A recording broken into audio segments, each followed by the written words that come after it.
The committee will come to order. Without objection, the chair is authorized to declare a recess of the committee at any time. I now recognize myself for an opening statement. As the coronavirus spread nationwide in the spring of 2020, the economic harm was immediate and devastating. Over 22 million people lost their jobs, and the share of Americans unable to afford their basic expenses like food, housing, and healthcare sharply increased. Congress responded to this crisis with unprecedented relief legislation. That response worked. The relief packages we enacted, culminated with the American Rescue Plan, have eased Americans' financial hardships, reduced poverty, and supported a robust economic recovery. Recent Census Bureau data show that the pandemic relief legislation, particularly the American Rescue Plan, helped millions of Americans pay their basic expenses and reduce the poverty rate, even as the pandemic continued to wreak havoc on our economy. An analysis of census data conducted by select subcommittee staff and released just this morning show that in the weeks after the American Rescue Plan's relief payments were distributed, the share of households without enough food to eat or were behind in rent both declined by almost 20%. And that continued for many months after the payments were made. The select subcommittee's analysis is confirmed by many other studies. The Urban Institute estimates that the American Rescue Plan's direct payment, relief payments, child tax credit expansion, unemployment insurance extension, and other measures are contributing to the most dramatic poverty reduction on record, with a particular significant decline for Black Americans. This summer, as the Biden administration rolled out the American Rescue Plan's expanded child tax credit advance payments, families with children saw significant declines in food insecurity and poverty. One analysis found that just one child tax credit advance payment, 2 million fewer children went hungry. And another report found that the first payment lifted 6 million children out of poverty. Data released just last week also show that nearly 3 million Americans have gained health coverage through Affordable Care Act exchanges with the support of the American Rescue Plan's enhanced tax credits for health insurance. The ARP drove down premiums and healthcare costs for children at a wide range of income levels, buying insurance on the exchanges, ensuring expanded access to healthcare as we continue to combat the pandemic. In addition to relief measures that have directly alleviated hardship, the American Rescue Plan has supported a robust economic recovery. The United States economy has grown at a rate far higher this year than most forecasters anticipated before its passage. And the United States is the only country among the G7 nations that has already recovered and surpassed its pre-pandemic economic output. This economic growth has fueled a significant job recovery with over 3 million jobs created since the American Rescue Plan's passage in March 2021. Despite the challenges presented by the spread of the Delta variant driven by the unvaccinated, the United States has added an average of 750 jobs per month over the last 3 months. For those American families still struggling, this vital financial assistance is continuing to provide an essential lifeline. The dramatic progress we have made in easing financial burdens and reducing poverty during this crisis shows that we can reduce economic disparities when we have the will. Now, in order to avoid a reversal of this progress, we must find the will once again. The American Rescue Plan was designed as a temporary stopgap measure to rescue our economy from an unprecedented crisis. We must now extend many of its provisions and build on them to create a strong, sustainable, and inclusive post-pandemic economy. To achieve this, we must act to ensure that children are not mired in poverty, that people have access to affordable health care, that Americans have decent housing and the ability to care for their loved ones, and that all communities have the infrastructure necessary to connect them with opportunity.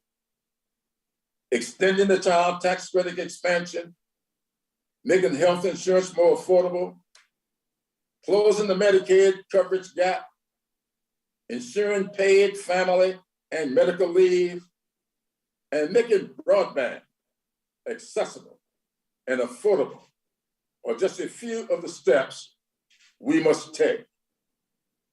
They are just a few of the elements of the Build Back Better agenda, which we must enact to build a better future for all Americans.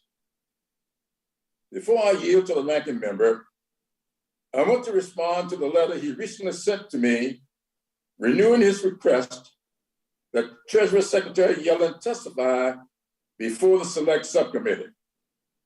As I responded earlier, I share his desire for a hearing with Secretary Yellen, and my staff has been working diligently with the Treasury Department to schedule it.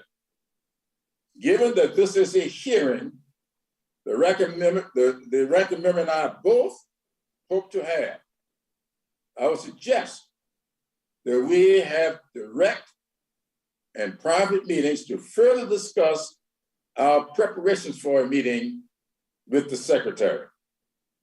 With that, I now yield to the ranking member for his opening statement. Thank you, Mr. Chairman. I look forward to those discussions to follow up and have that hearing with Secretary Yellen. Maybe you and I can have further discussions about having a hearing on the origins of COVID-19, something I'll talk about shortly.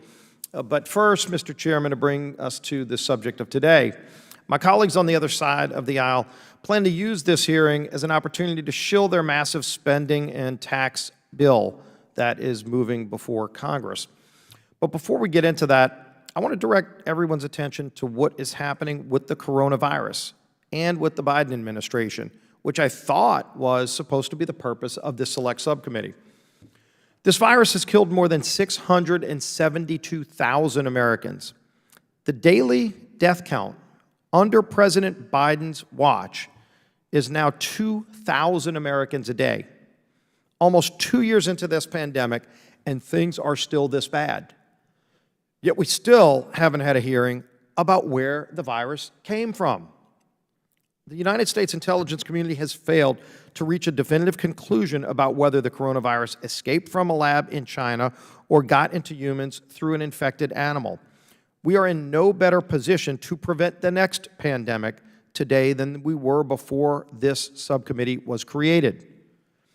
There are serious questions that have been raised about whether the United States played a role in funding gain-of-function research at the very lab that is suspected of engineering the coronavirus.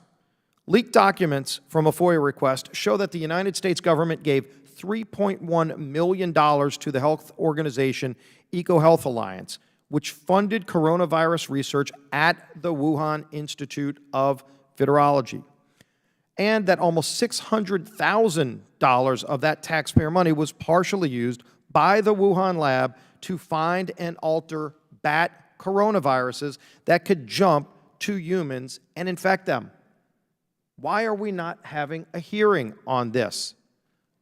In fact, I was just a few hours ago today in a meeting with the Prime Minister of Australia, and one of the things we talked about was the origins of COVID, and in fact, he, the Prime Minister of Australia, called for an investigation into the origin of this virus over a year ago, Mr. Chairman, over a year ago. Now, he didn't say that he suspected where it started. He said, shouldn't we investigate it? And do you know what happened after that?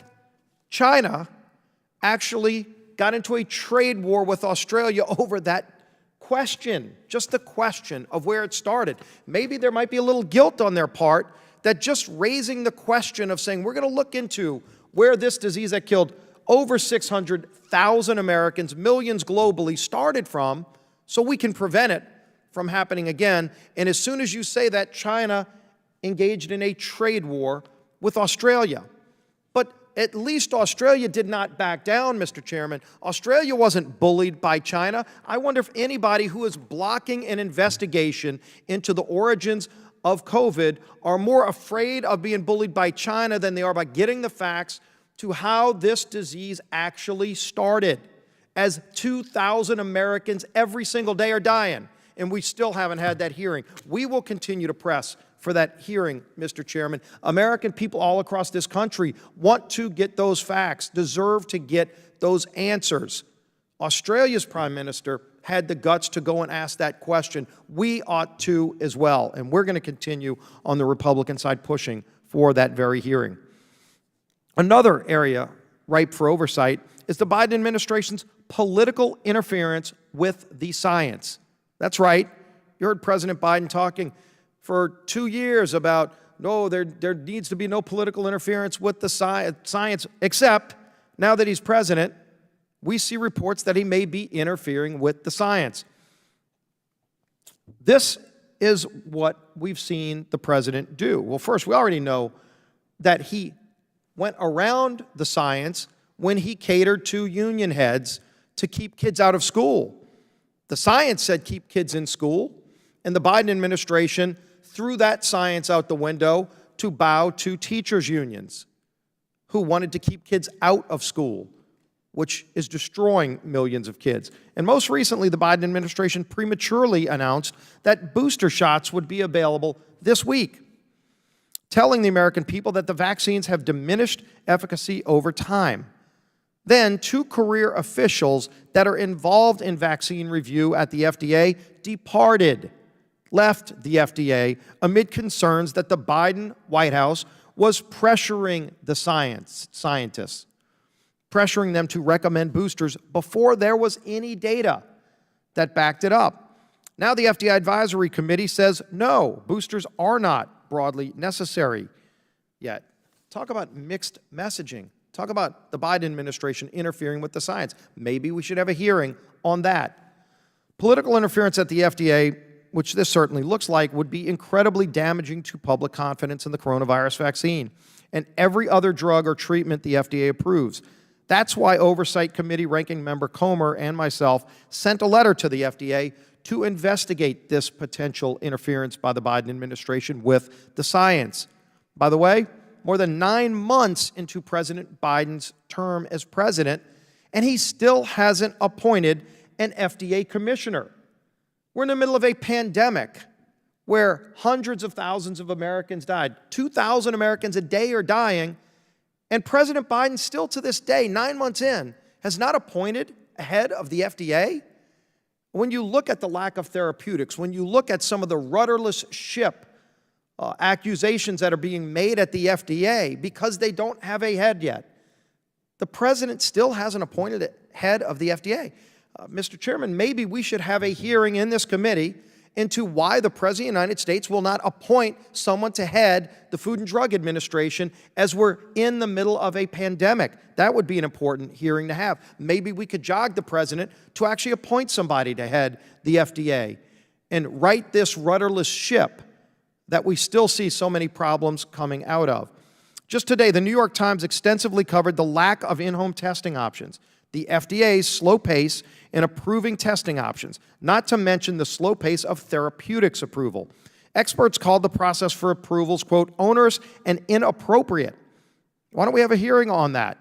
The New York Times said COVID isn't disappearing anytime soon. So long as it continues to circulate and cause both serious illness and anxiety, rapid testing is arguably the only way that society can return to something that resembles normal life.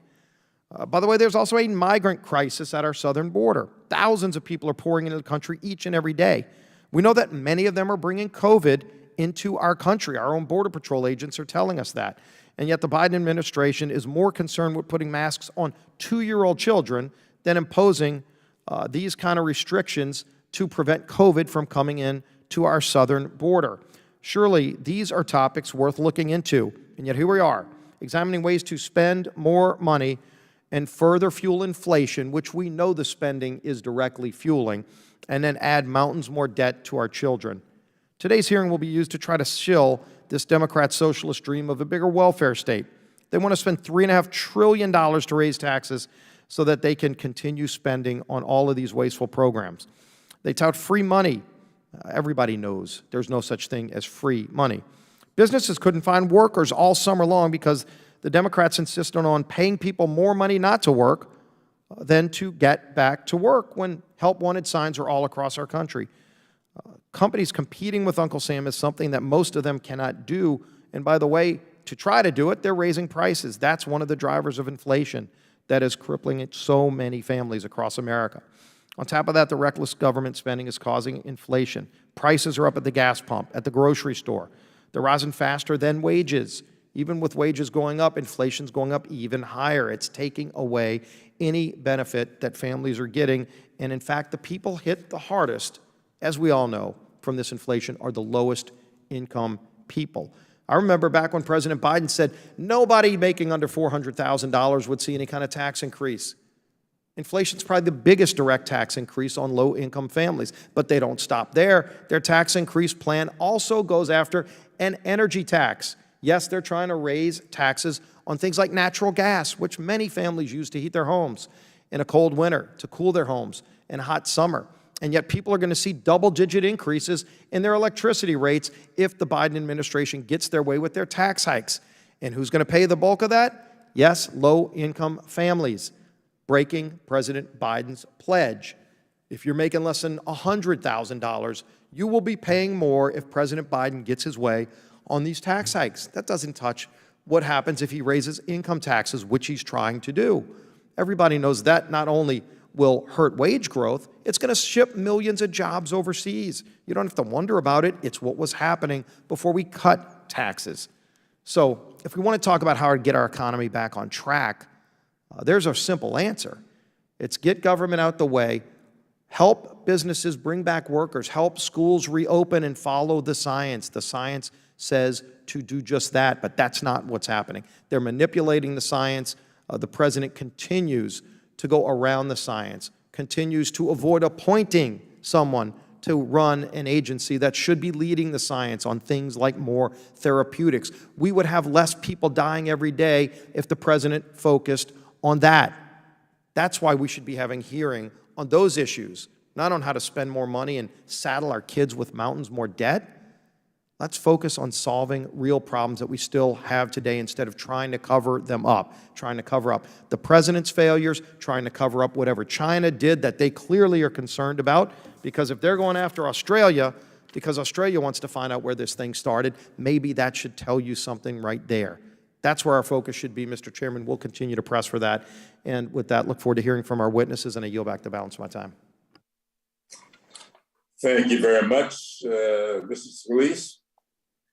I'm pleased to welcome today's witnesses. First, I welcome Diane Whitmo-Schanzenbach, a professor and economist who serves as director at the Institute for Policy Research at Northwestern University. Professor Schanzenbach has studied the effectiveness of nutrition assistance programs and tax credits and has tracked data related to economic hardship through the pandemic. Next, I would like to welcome the Reverend Starsky Wilson, who serves as president and CEO of the Children's Defense Fund. Dr. Wilson and the Children's Defense Fund are tireless advocates for the well-being of America's children and have highlighted the unique hardships children faced during the pandemic. I would also like to welcome Luke Schaefer, professor and associate dean for research and policy engagement at the University of Michigan's Ford School of Public Policy. Professor Schaefer has analyzed data related to the economic hardships faced by Americans during the pandemic and the effects of pandemic relief legislation. I would next like to welcome Indiva Dutta-Gupta, who serves as co-executive director of the Georgetown Center on Poverty and Inequality, which develops policy recommendations to address poverty and inequality and to expand economic opportunity.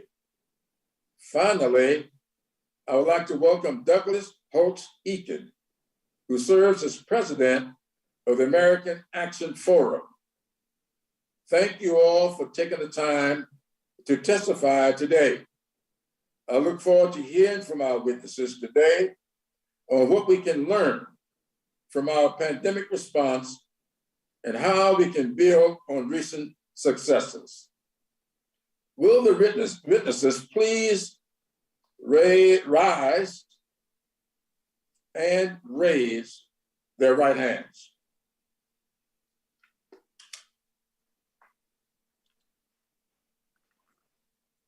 Do you swear or affirm that the testimony you're about to give is the truth, the whole truth, and nothing but the truth, so help you God? You may be seated. Let the record show that the witnesses answered in the affirmative. Without objection, your written statements will be made part of the record. Professor Schanzenbach, you are recognized for 5 minutes for your opening statement. And feel free to let me know whether or not I've butchered your name. It was perfect. So Chairman Clyburn, Ranking Member Scalise, and members of the committee, thank you for the opportunity to appear before you today at this hearing on recognizing and building on the success of pandemic relief programs. My name is Diane Schanzenbach, and I'm an economist and the director of the Institute for Policy Research at Northwestern University.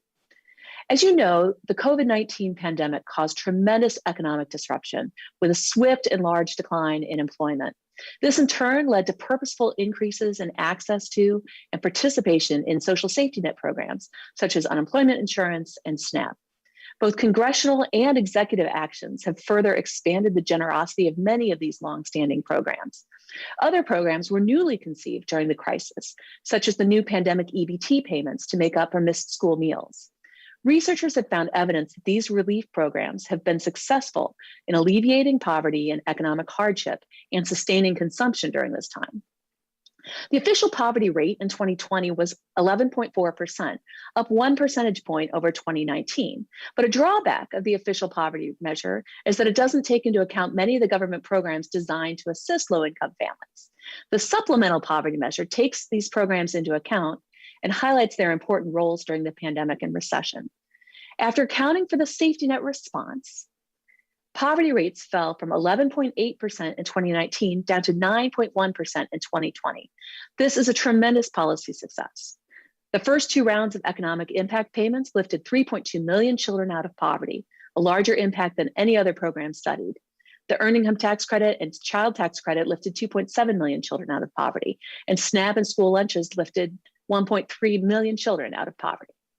Now, child poverty is a serious problem in the United States. Children growing up in poverty begin life at a disadvantage. On average, they attain less education, face greater health challenges, and are more likely to have difficulty obtaining steady and well-paying employment in adulthood. A panel of experts convened by the National Academy of Sciences estimated that because of such effects, childhood poverty costs our economy between $800 billion and $1.1 trillion every year.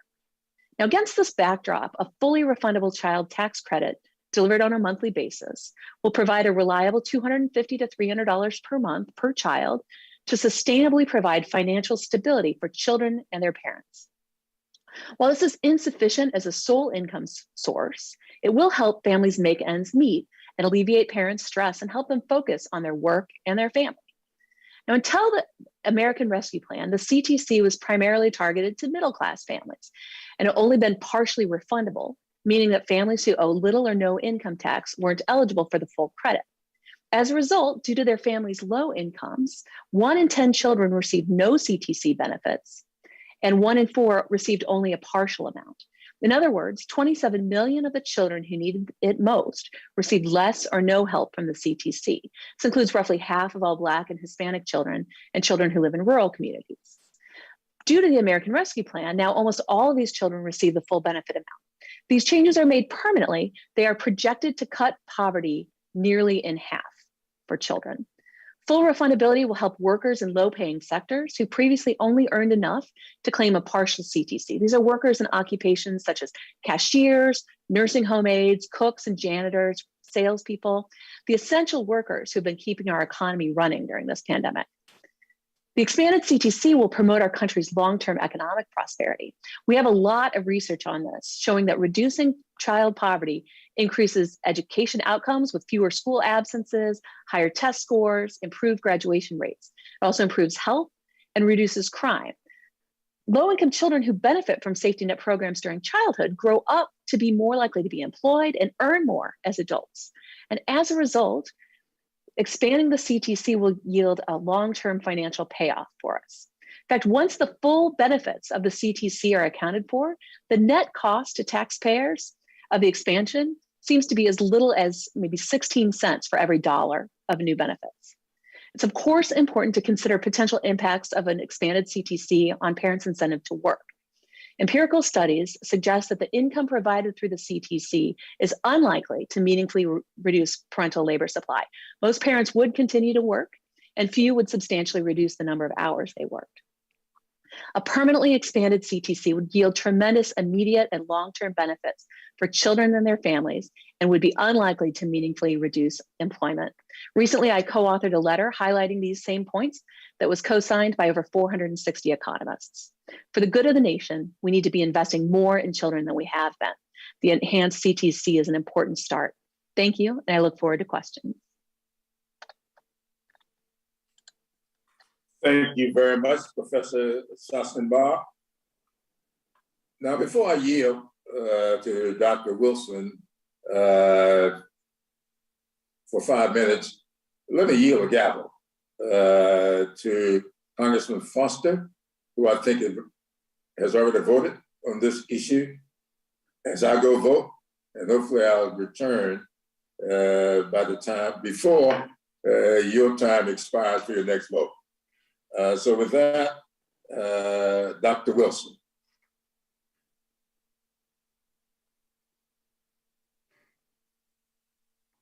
Thank you, Chairman Clyburn. Good afternoon, Ranking Member Scalise, distinguished committee members. Thank you for this invitation to testify on federal efforts to help the 74 million children in America, especially Black and brown children during the pandemic. Let me also thank and acknowledge the other distinguished panelists that are here with us today. I look forward to continuing to learn from each and every one of you. We're grateful for the opportunity to share, and I'm honored to offer testimony on behalf of the Children's Defense Fund and as its president and CEO. CDF has advocated for children across America for nearly 50 years. We envision a nation where marginalized children flourish, where leaders prioritize their well-being, and where communities wield the power to ensure they thrive. Clearly, COVID-19 has highlighted and illuminated systemic inequality, structural racism, and disinvestment in our Black, Brown, Indigenous, and immigrant communities that left us unprepared to deal with the national crisis. These families were more likely to lose their jobs, contract the virus, be hospitalized, and die because of COVID-19. And a year and a half later, our communities continue to struggle. New data from the Census Bureau shows that more than 11.6 million children, nearly 1 in 6, lived in poverty in 2020. This represents the first increase in child poverty in many years. Fortunately, expansions to anti-poverty programs made as part of the temporary COVID relief reduced that hardship. Now these measures must be made permanent. The pandemic highlighted the need for guaranteed income for families. The American Rescue Plan included a 1-year expansion of the CTC, which you've heard before, that boosted its value, allowed half to be paid monthly, and extended it to more than 23 million additional very low-income children, predominantly Black and Latinx children. The expanded CTC is projected to lift more than 4 million children out of poverty and begin to close racial income gaps, cutting poverty in half for Black, Hispanic, AAPI children, and by 61% for Indigenous children. In its first month, the expanded CTC reduced food insecurity by more than 30% and kept 3 million children from poverty. Families have told us how important this benefit is. I quote, "The monthly payment means not having to pick up extra shifts and more time with my family," one parent said. Another said it would mean emotional relief, knowing that I don't have to worry about feeding and providing basic essentials for my children. The Build Back Better Act would expand the CTC through 2025. Congress must pass it without weakening it and keep fighting to make the expanded CTC permanent. The pandemic also exacerbated child hunger and demonstrated the importance of universal free school meals. The USDA was given authority to help schools feed children safely and conveniently last year. This allowed schools to serve over 3.2 billion free healthy meals to more than 22 million children, more than half Black and brown children. This authority will expire soon. Congress must extend it to ensure schools have the flexibility they need to keep children fed. Failing to do so could plunge millions of marginalized children back into food insecurity. Long-term, the Build Back Better Act would get us closer to universal school meals, extending them to 9 million more children. This is critical because 10.8 million children, 58% children of color, live in households earning too much to qualify for free meals, but too little to get by. Congress must pass the Build Back Better Act and continue to push for universal free school meals. Finally, we must support the roughly 20,000 children in foster care who are cut off from supports every year when they reach adulthood without a permanent family. When COVID hit, more than half of our foster youth faced food insecurity. 2/3 reported cuts to work hours or lost jobs, and only 37% reported having family to turn to. The Consolidated Appropriations Act of 2021 provided $400 million to help former foster youth get by and gave flexibilities to the child welfare system to care for them. Many of the provisions of the law will expire September 30th, and thousands of youth will be ejected from services, keeping them from poverty and from being unhoused. Congress must pass H.R. 5167 before September 30th to extend these supports so no child will be sent from foster care into homelessness in the streets. Families need support throughout the duration of this crisis and economic downturn to protect children from the harms associated with poverty, hunger, housing insecurity, and furthermore, once the crisis passes, Congress should adopt permanent measures to ensure children and families are always supported. Children, I say as a minister, are a gift from God. They are a treasure to us. I thank you for the opportunity to speak today and look forward to hearing more from the members of the committee and how we will care for this treasure. Thank you, Dr. Wilson. And we will now hear from Professor Schaefer. Professor Schaefer, you're now recognized for 5 minutes.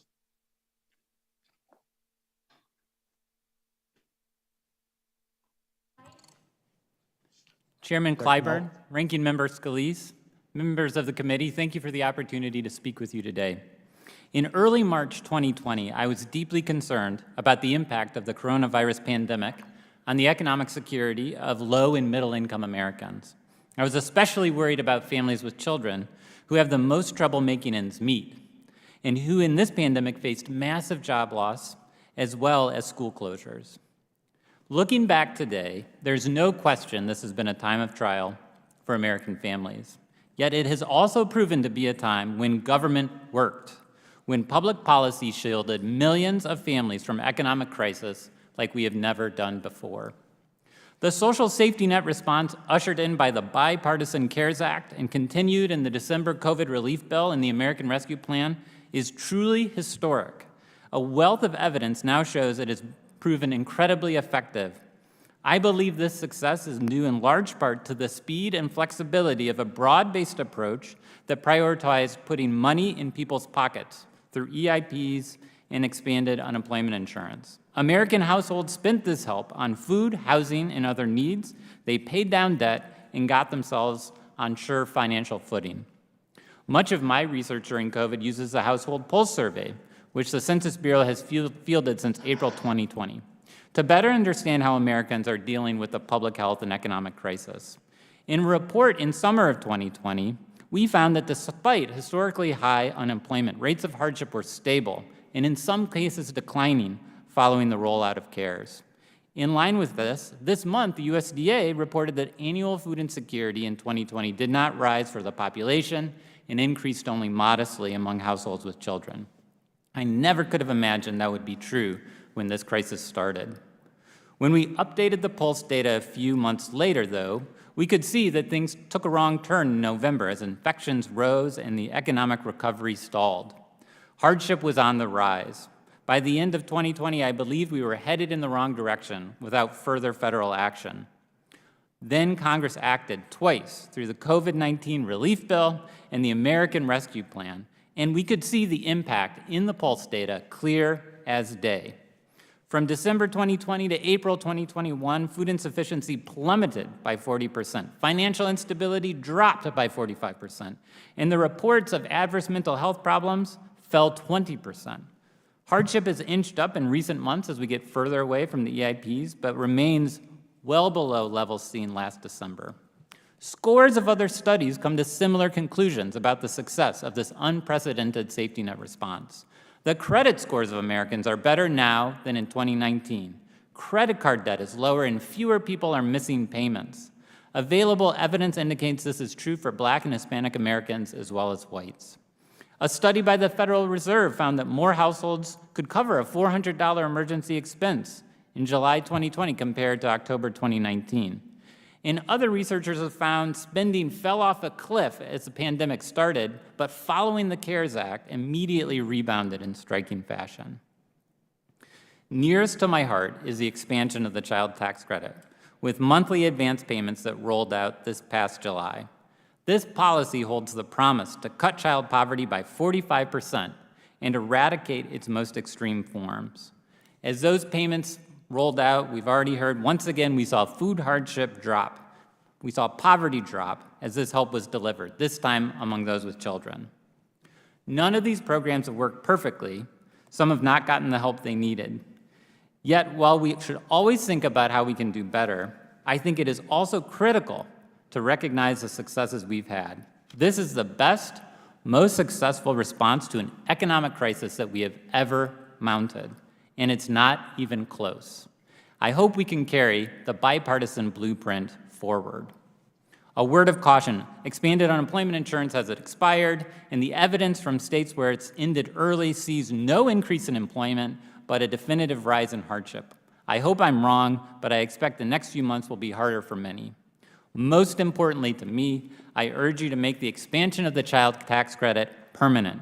This policy holds the promise to dramatically reduce child poverty, especially among children of color. It recognizes that raising kids is expensive, and society has a reason to come alongside parents in that work. Research indicates that we'll benefit from this investment for years to come. We are at a crossroads, and you have the power to chart a very different path forward. I'm deeply grateful for what you have done for American families so far, and I hope you will take the next step to make a very different future possible. Thank you. Thank you very much, Professor Schaefer. Thank you very much, Congressman Foster, for continuing this process for us. I just cast my vote, and it's still open for you. Thank you. Let us now yield 5 minutes to hear from Dr. Holtz Eakin. Dr. Eakin, you're recognized for 5 minutes. Thank you, Chairman Clyburn, Ranking Member Scalise, and members of the committee for the privilege of being here today to discuss these issues. I want to make 3 main points, and then I look forward to answering your questions. Point number 1 is that 2020 saw an incredibly effective response to the COVID-19 recession, and it occurred on a bipartisan basis. In 2021, however, we needed to do something different, and we have, but it's not been nearly as well-designed and effective as I would have hoped. And going forward, any growth and anti-poverty strategy should focus very, very strongly on education, educational attainment, building skills, and doing this in the environment of rapid job growth. So let me expand on each of those. The response in 2020 was just terrific. I would concur with Dr. Schaefer in that this is the best response to an economic crisis that we've ever seen. It was timely. The CARES Act passed in March, and the Consolidated Appropriations Act in December were done on a bipartisan basis at times when increases in cases had threatened the progress of the U.S. economy in strong and severe ways. So Congress acted appropriately and quickly. It was done to the appropriate scale. The U.S. economy contracted by 10% in the second quarter of 2020. For perspective, in 1932, the worst year of the Great Depression, the U.S. economy contracted by 12%. So we experienced an extremely severe downturn in the spring of 2020. Congress responded with an extremely strong response in the CARES Act. A 10% of GDP response was necessary, and the Congress delivered it. It was also, by and large, well-designed. There's going to be lots of Monday morning quarterbacking, but on the whole, I thought that the CARES Act targeted funds effectively. There are some design issues with unemployment insurance that certainly are worth meriting discussion, and lending facilities at the Federal Reserve never turned out to be what we had hoped, but I think on the whole, it's very difficult to complain about that. Turning the quarter to 2021, we see something very different. The American Rescue Plan is none of the above. It certainly is very poorly timed. At the time of its passage, the U.S. economy, if you looked at the real-time data, was growing at about a 6.5% rate. There was simply no need for further stimulus. We should have turned the corner toward longer-run planning for economic growth. It was not appropriately scaled. It was much too large. At $1.9 trillion, it was anywhere from 4 to 5 times larger than most estimates of the output gap, the gap between potential to produce and actual GDP in the economy. So it was something that we really didn't need that much of. And it was incredibly poorly designed. It was not targeted on COVID-19. In some cases with bailouts of multi-employer pension plans, it wasn't targeted on anything in the near-term radar screen at all. And so it flunks those tests of being appropriate in design and scale and timeliness. And the results were undesirable. It didn't move the needle on growth at all. We grew in the second quarter at roughly the same rate we grew in the first quarter, but it did move the needle on inflation. First, asset price inflation. We saw sharp rises in cryptocurrencies, equities, home values, and then translated into consumer prices where over the first half of 2021, the food, energy, and shelter components of CPI rose at a 10% annual rate, not something that's terribly desirable. The next in line is the Build Back Better Act. This is something that is not a pro-growth proposal. In research that we commissioned at the American Action Forum, we took a serious look using a model just like the Joint Committees at what happens if you raise taxes of that type, spend it exclusively on productive infrastructure and R&D, and the answer is you get negative economic growth. The actual Build Back Better Act does not exclusively target productive investments. Instead, it has a large amount of expansion in the social safety net, and it is not fully paid for and will increase the structural deficit for years to come. That combination makes it an undesirable platform for stronger long-run growth and anti-poverty efforts. And in closing, I would say that the most important thing to remember about poverty is it shouldn't be defined as the absence of material well-being. It should be defined as the inability to be economically self-sufficient, and we need to focus our efforts on generating economic self-sufficiency, providing people with education, skills, and having them deploy those skills in a rapidly growing economy with lots of job openings. So I thank you for the chance to be here, and I look forward to your questions. Dr. Holtikin. Finally, we will hear from Mr. Dutta Gupta. Thank you, Chairman Clyburn and Ranking Member Scalise and members of the subcommittee. My name is Indy Dutta Gupta, and I'm co-executive director of the Georgetown Center on Poverty and Inequality. I'm honored to be here before this subcommittee to discuss the historic relief measures put in place in the COVID-19 pandemic and the importance of permanent improvements to our social protection system. The policies we're discussing, from the Earned Income Tax Credit and Child Tax Credit to unemployment assistance and caregiving supports, are central to building an equitable and prosperous nation. Earlier this year, policymakers enacted the American Rescue Plan, one of the largest stimulus plans in our nation's history. That plan wasn't perfect, but it built off of 3 previous bipartisan relief measures to significantly mitigate poverty and hardship. These temporary federal relief efforts, especially those boosting household incomes and ensuring people's access to essential services, played a central role in stabilizing families and our nation's economy while pushing back on racial and gender inequity. Unprecedented federal support allowed families, businesses, and the economy to begin to recover from the pandemic's economic shock much faster than after the 2007 to 2009 financial crisis. In fact, amidst the deepest economic and labor market contraction in generations, the United States may have achieved its lowest poverty rate on record last year, a stunning outcome attributable in large part to the federal fiscal response. The impact this year could match or exceed what was achieved in 2020, especially if the new child tax credit reaches eligible families through a whole-of-society effort.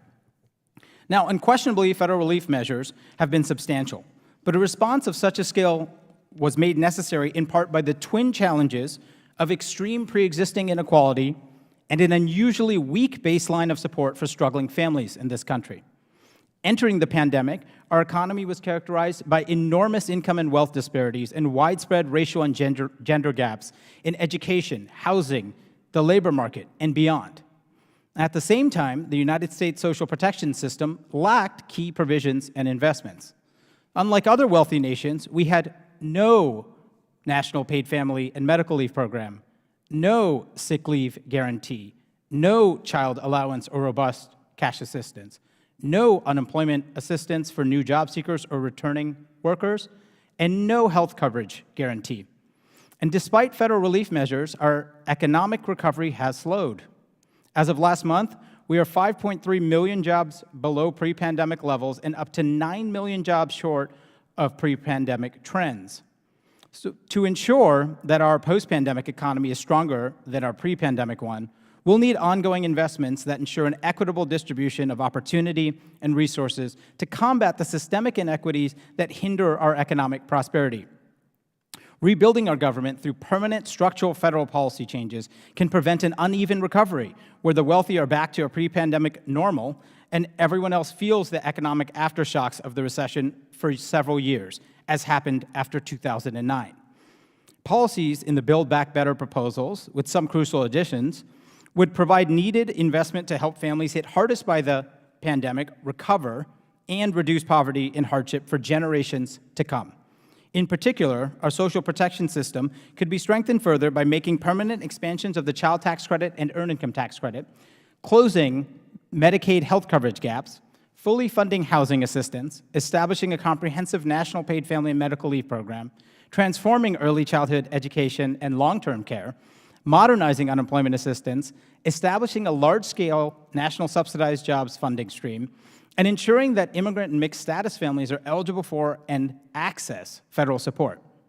A well-functioning economy ensures widespread economic prosperity and ensures that all of us, not just the wealthy and well-connected, are prepared for and supported to withstand crises. The next crisis may not be national or a pandemic, but it will come. Returning to our pre-pandemic social policies exposes Americans' livelihoods to needless risks in the face of climate, economic, public health, national security, and other threats. We have a chance to learn from, improve upon, and extend our remarkable successes responding to the financial insecurity families face during this pandemic. The combination of the bipartisan infrastructure package and reconciliation bill moving through Congress could offer American families and the American economy transformational benefits, including by increasing labor supply, meeting our national caregiving needs, and raising productivity. The revenues dedicated to paying for some of these investments could push back against concentrated private wealth and power, reduce inflation, and level the playing field for small businesses and working and middle-class American families. Now is the time for policymakers to build upon our extraordinary pandemic relief measures and make structural changes that protect all American families and our economy against future threats. Thank you. Thank you very much, Mr. Gupta. Thanks to all of you for your testimony here today. And I want to now begin the questions. Now, each member will have 5 minutes for questions, and I now recognize myself for 5 minutes. Now, I want to really address a question to Dr. Holtz-Eakin. Dr. Holtz-Eakin, I represent a congressional district in South Carolina. I've studied history pretty much all of my life. I know a whole lot about what happened after the Great Depression. And it seems as if you only measure progress by how much the economy grows.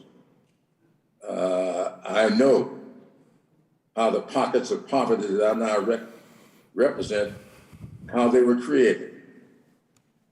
And I do believe that if you look at the poverty rate reduction that we experienced after the CARES Act, et cetera, that would be a pretty good measurement for a lot of people.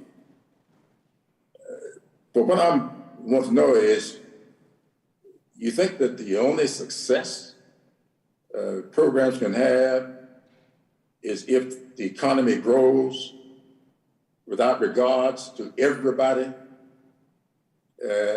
being brought along with it?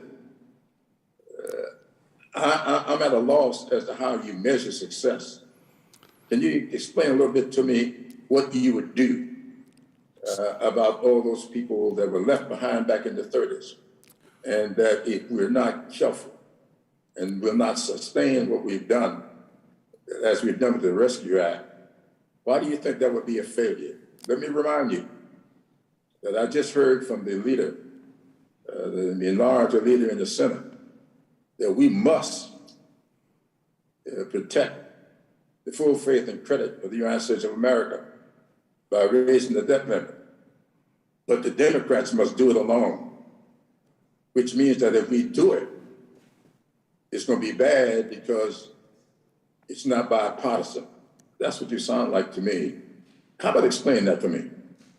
Well, I am certainly happy to urge Congress to either suspend or raise the debt limit. And I am not wise enough to counsel you on how to get the votes in both the House and the Senate.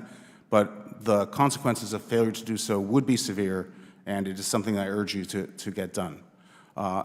As for the first part of the question, let me say a couple things. One, there is no single measure of success, and you're right about that. And it's certainly not the case that simply having growth in aggregate GDP guarantees broad well-being. I concur with that.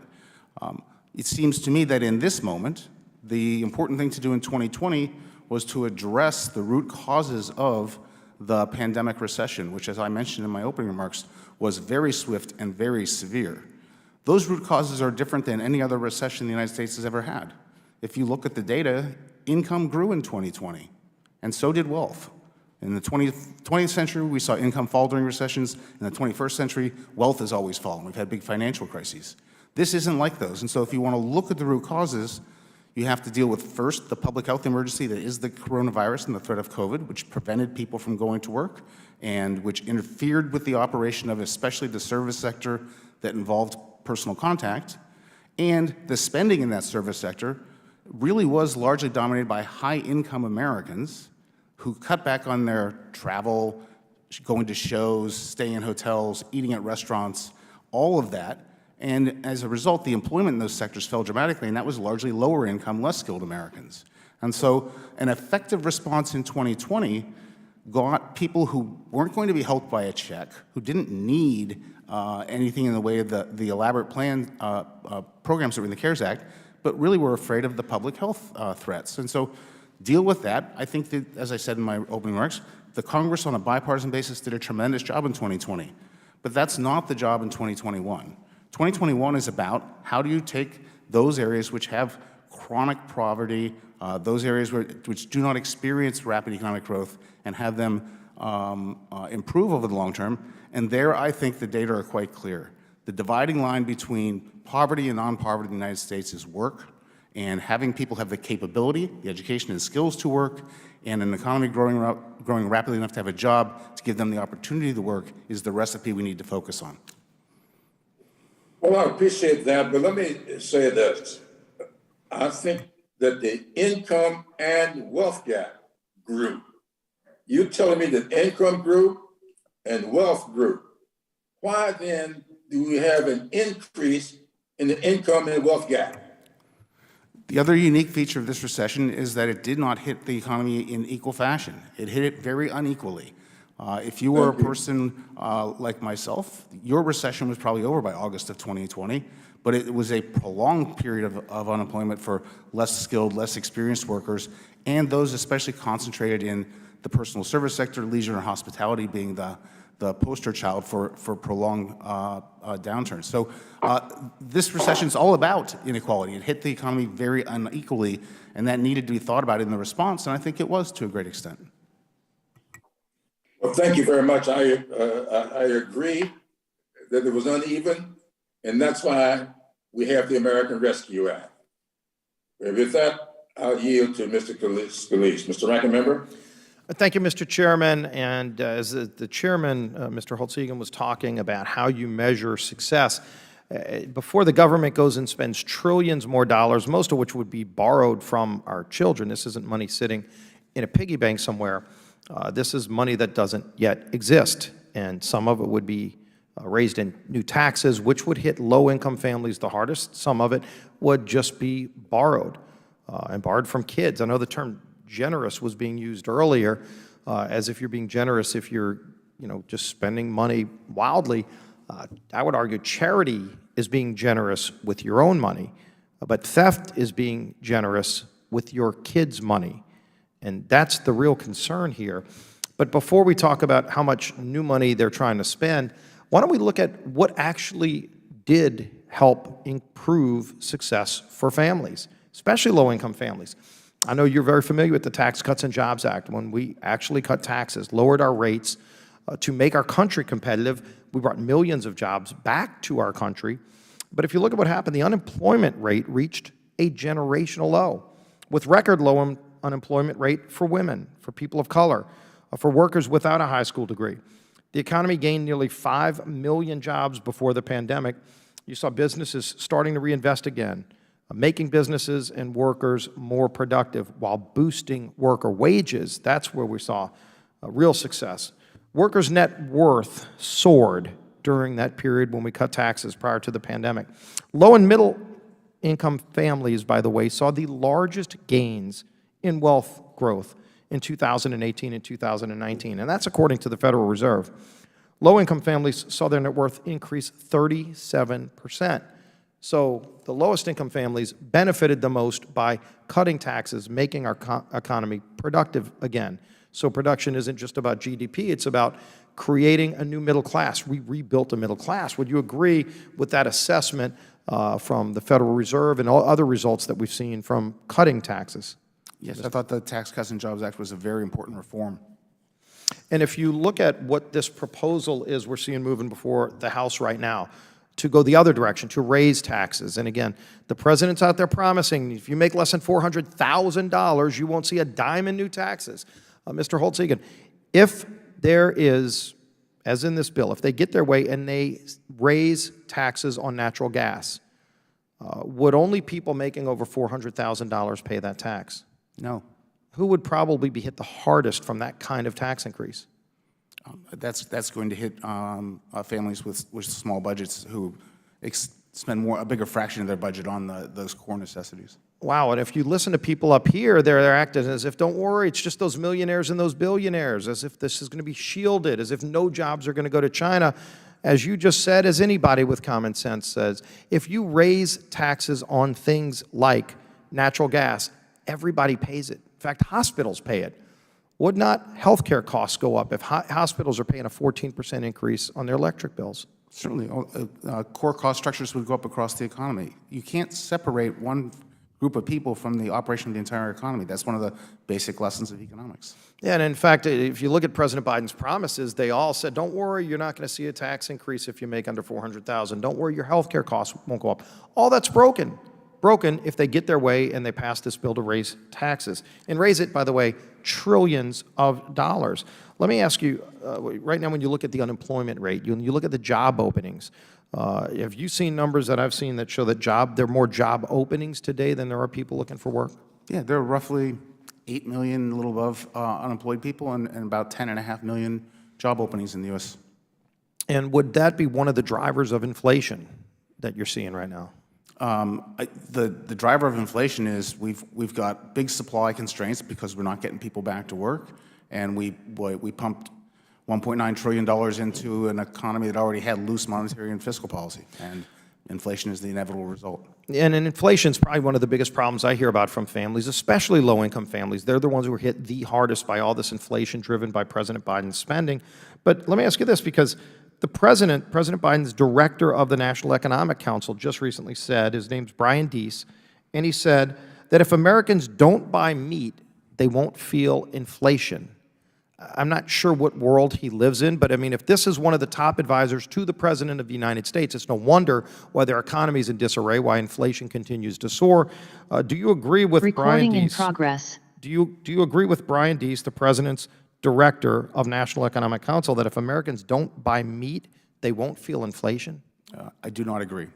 That's a ridiculous statement. Maybe we could have him in for a hearing as a witness to explain how he can be so out of touch with what most American families are facing: higher inflation, higher costs, lower wages when you factor all that in, and then that's before they raise trillions in new taxes, plus trillions in additional debt, borrowed money from our children. Let's stop this madness. Let's get things back to where they were when it was going well with a lower tax rate. With that, I yield back the balance of my time. Thank you very much, Mr. Ranking Member. I am now going to yield 5 minutes to Ms. Maloney. Is Ms. Maloney with us? I now give 5 minutes to Mr. Foster. Oh, thank you, Mr. Chair. Am I audible and visible here? Yes, sir. Okay. One of the key parts of our fiscal response to this crisis were the direct cash payments, which went to over 160 million households, which allowed Americans the flexibility and the freedom to prioritize their family's core needs during a pandemic, and had a wide range of impacts. Through a series of relief bills, American families making less than $150,000 per year received economic impact payments of up to $1,200 per adult and $500 per child, and a second round of payments of up to $600 per individual. And under the American Rescue Plan, a third round of $1,400 per individual. Professor Schaefer, you published some striking data on material hardship during this pandemic. Your analysis shows the importance of the relief that we distributed and how important it was to the American people through the CARES Act and last year's appropriations bill and in the American Rescue Plan. Can you tell us a little of what you saw in terms of the impact of the pandemic relief bills, economic impact payments on people's ability to afford food, basic expenses, and how they affected the neighborhoods as well as the direct individuals who receive the payments? We've really been blessed with more data this time around than we've ever had in a previous recession. And especially because of the Pulse survey, we could see how families were doing week to week. And you see those stimulus payments go out and bam, food hardship goes down, financial stability goes down. People are using that money at the grocery store. They're paying their landlords, they're paying their mortgage holders. That's part of why we see credit scores have gone up from where they were. And you think about the strong years starting in the Obama administration of job growth that lasted in the longest economic expansion in history. And we're talking about families being on better financial footing than they were before then.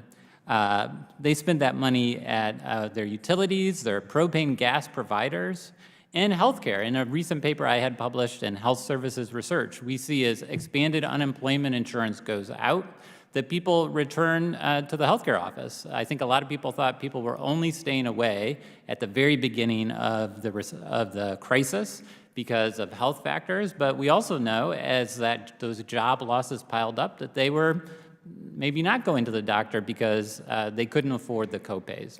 So it's really quite striking, I think, that all of the witnesses say, especially this framework with those stimulus economic impact payments, expanded unemployment insurance last year, that really created a framework that we need to take into the next recession, I think beyond more broadly, because I, for one, would take this recovery over any past that we've ever had 8 days of the week. Yeah, and I think you're right about the data that we're going to get from this. I mean, there's going to be just it's a really rich trove of data for economists and behavioral economists. Because I think there are a lot of myths out there about people who receive direct payments will just sit around on the couch playing video games and waste the money. Or what are the factors that you think made these payments so effective? And what could we do, if immediacy was important, what can we do to improve that? Or other factors that you can tease out of the data so far? As Mr. Holz-Eakin mentioned, it was a fast response. And one of the great things about providing these cash transfers is that you empower families to say, you use the money on the things that you need the most, right? If you need food, go use it on food. And we saw huge numbers of families using it on food. If you need it for the rent, use it on the rent.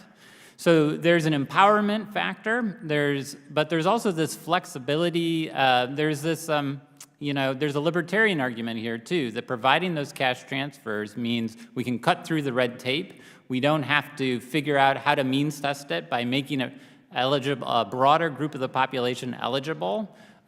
We don't have to spend so much of government resources finding out, are you above or below some sort of line? And I think we can argue where the upper bound should be.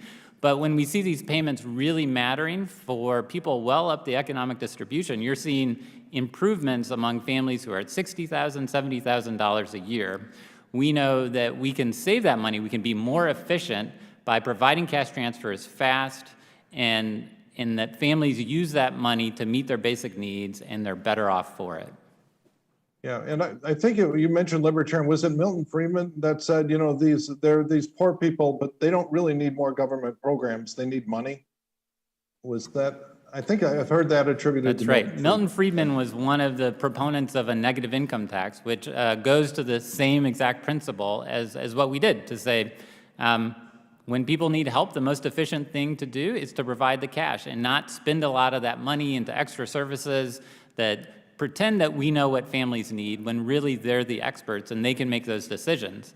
And now we have this incredible evidence in the greatest economic crisis of all time that strategy works, and families use the money for things that make them better off and make society better off. Yeah, thank you. My time has expired and I yield back. Thank you very much, Mr. Foster. Thank you so much. I've got to go vote, so I'm going to yield the gavel to you once again as I recognize Ms. Maloney for 5 minutes. Thank you very much, Mr. Chairman. Carolyn? Can you hear me now? We hear you now. Okay. Thank you, Mr. Chairman. The pandemic has underscored the importance of allowing workers in the United States to take time off from work if they get sick or need to take care of a loved one. Early in this pandemic, Congress required many large employers to provide paid sick leave to help slow the spread of the coronavirus and support workers who got sick. In the American Rescue Plan, Congress extended tax credits to small and mid-sized businesses that gave workers paid sick leave. Mr. Duda Gupta, we'll start with you. In your opinion, have the paid sick leave provisions in the American Rescue Plan slowed the spread of the coronavirus? Thank you, Congresswoman Maloney. That's a terrific question. There is, in fact, evidence that the provisions of the in the emergency relief measures slowed the spread of the coronavirus. The FFCRA, Families First Coronavirus Relief Act, or Response Act, was studied by researchers who found that there were around 400 fewer confirmed cases per state per day in states that gained access to paid sick leave through the FFCRA. That would translate into roughly one prevented case per day per 1,300 workers who had newly gained the option to take up. And remember, it's just 2 weeks of paid sick leave.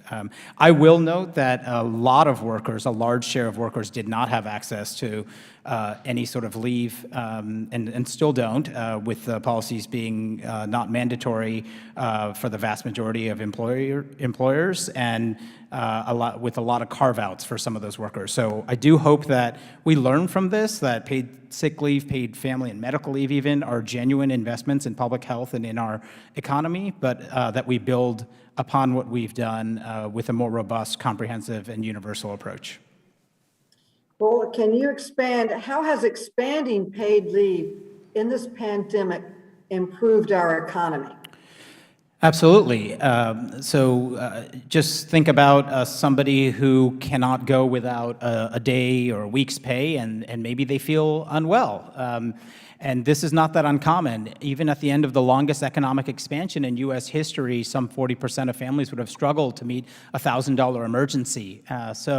The truth is that a lot of American workers are living quite precariously, even after a decade-long economic expansion. So lots of workers show up for work when it would be good for all of us if we could contain the spread of contagious diseases, including COVID-19. And they also fear for losing their jobs. Maybe they can afford a day off. Maybe they can afford a few days off. But that doesn't mean that they will have their job back at the end of that time. So offering protections for workers to be able to prioritize their own health, the health of their loved ones as well, including potentially sick kids and others they care for, can absolutely allow people to focus more on productive economic activity and avoid some of the substantial health costs that we have been facing in this country. Thank you. The pandemic has highlighted many inequities in our society. Low income and essential workers, communities of color, and vulnerable people have disproportionately been impacted by both the health and economic harms from the pandemic. Yet low wage workers and parents of color are less likely to have paid sick leave and family leave.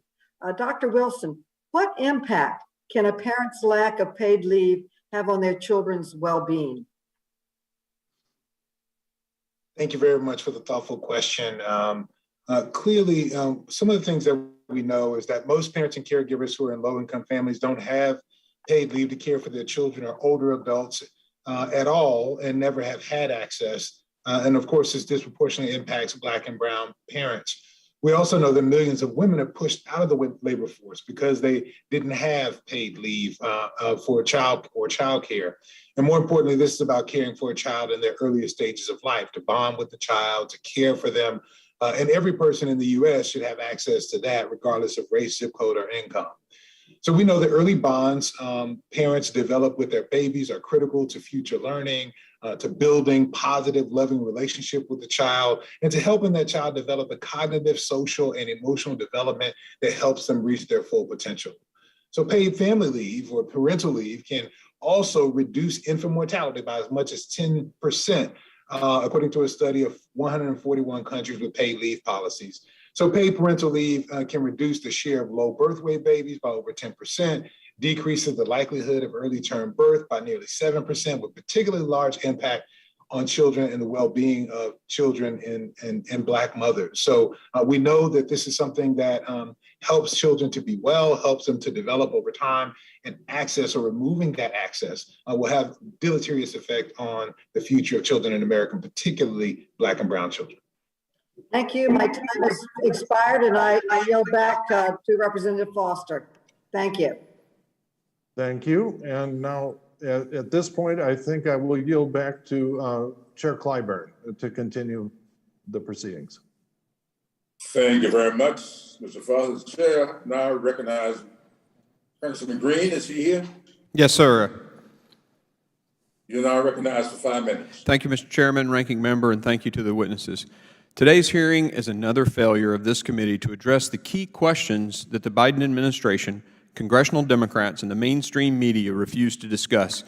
Instead, despite the federal government's unprecedented spending over the past year and a half, my colleagues across the aisle believe more spending is necessary. Now the Democrats are leveraging this select committee on the coronavirus to justify trillions more for their progressive wish list. Never mind the disaster of the unemployment handouts that left small businesses struggling to find workers because the government was paying people more to stay at home than to work. Never mind the spending-fueled inflation that's eating away at Americans' wallets. Bought any chicken lately? We'll just go for a $3.5 trillion tax and spending spree packed with Bernie Sanders' wish list. Earlier this summer, my colleagues and I held a forum where we discussed the evidence surrounding the origins of the virus that began in Wuhan and the actions that should be taken to ensure a thorough investigation. Do you think maybe the American people want to know if the federal government funded gain-of-function research in a communist Chinese lab that led to a new virus strain? Why, yes, they do. But not Nancy Pelosi's Select Committee on the Coronavirus. Just last week, a letter published in The Lancet, which reaffirmed the probability of a lab leak origin, while noting that there is little to no evidence supporting a natural origin of this outbreak. Still no pangolin yet. Why can we not have a conversation about that? Are we uninterested in searching for answers when the evidence contradicts the establishment's narrative? Let's take ivermectin. The authoritarian establishment seems instantly to dismiss any mention of the drug. Some states are even threatening to take licenses of doctors who prescribe it. The human version of ivermectin has been prescribed to millions of people, and it has been widely used for years in the developing world to treat parasitic illnesses. As a meta-analysis in the peer-reviewed American Journal of Therapeutics states, and I quote, "A large majority of randomized and observational controlled trials of ivermectin are reporting repeated, large magnitude improvements in clinical outcomes," end quote.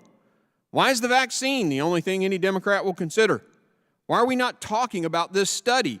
And why are the media in some states trying to rip the licenses from well-trained MDs who want to prescribe it? Now there's a valid investigation for this committee. Not going to happen, though.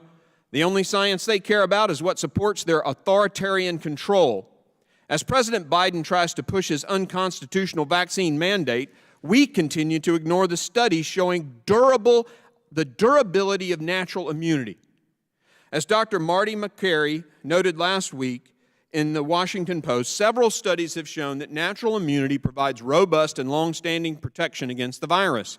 In late August, a study out of Israel involving 700,000 people, and oh, by the way, since we're so worried about the science, the more confidence, the larger a study, the more people you have, the larger the N, or sample size, the more confidence you can have in the conclusions of that study.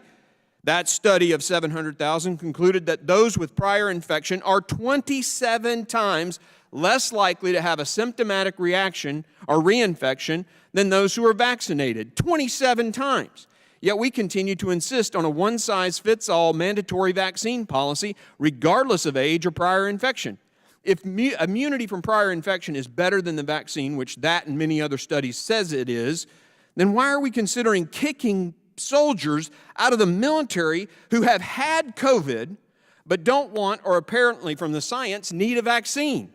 It makes no sense unless, of course, you're selling vaccine. This isn't an abstract issue. It's a serious concern that has immediate real-life implications for millions of Americans, many of those who chose not to get vaccinated because they've already had COVID are wondering whether or not they're going to lose their jobs. If they already have acquired immunity, does it make sense to continue implementing this one-size-fits-all, sell more vaccine policy and force them to get both shots? Should a previously infected person with better immunity than provided by the vaccine be fired because they won't bend the knee to the authoritarians who keep perseverating vaccine, vaccine, vaccine? Why can we not have a conversation about this?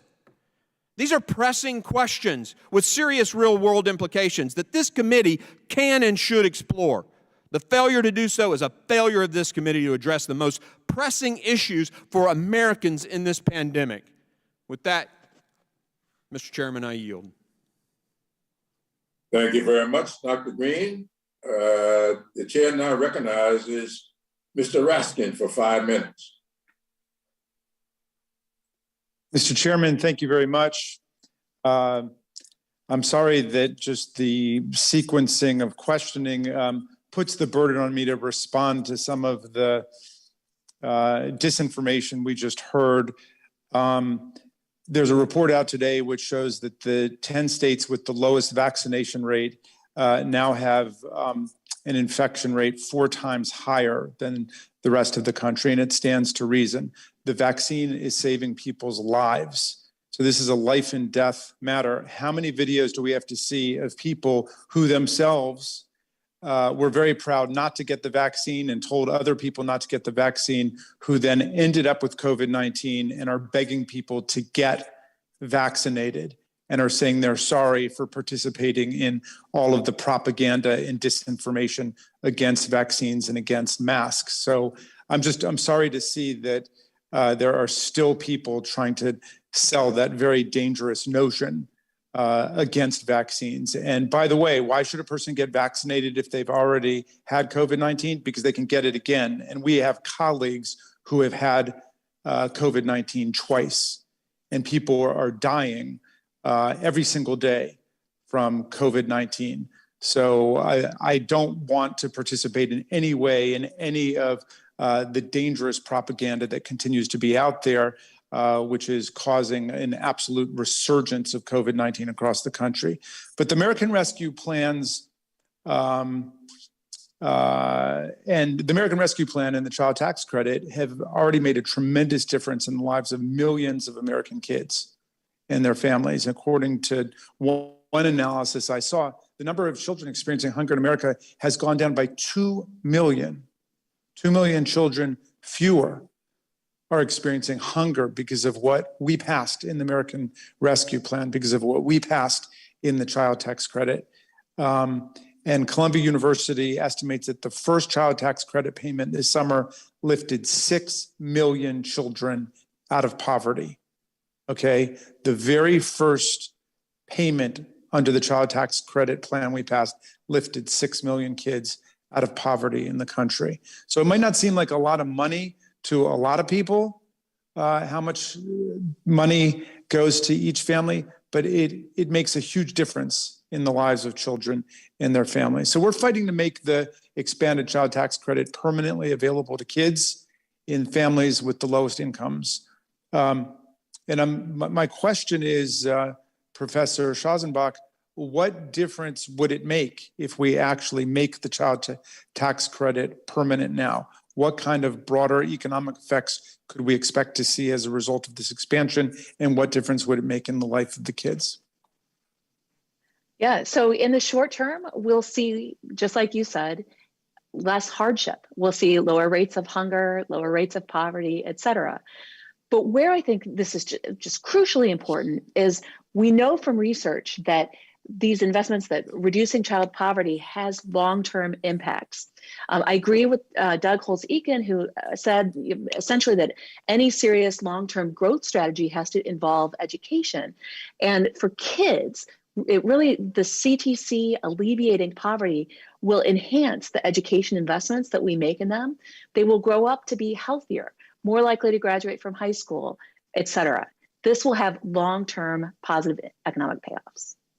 And what difference might it make, Dr. Wilson, in alleviating our longstanding inequalities in wealth and income along the lines of race? Yeah, part of the challenge that we see is both, of course, an income gap, a racial income gap and a racial wealth gap. Both have to be addressed. But as it gets to income, we see that the expanded CTC has most impact for Black, Brown, and Indigenous families. As we think about this, we're talking about cutting child poverty in half for Black families, 52% for Black families, 45% for Hispanic families, 65% for Indigenous children, as we talk about the impact. So you're having a disparate impact because you're investing in a place where people are more likely to find themselves in poverty. So, but for poor children of all racial backgrounds and ethnic backgrounds, lifting them up in this way profoundly alters their life chances and their opportunities for success in life, right?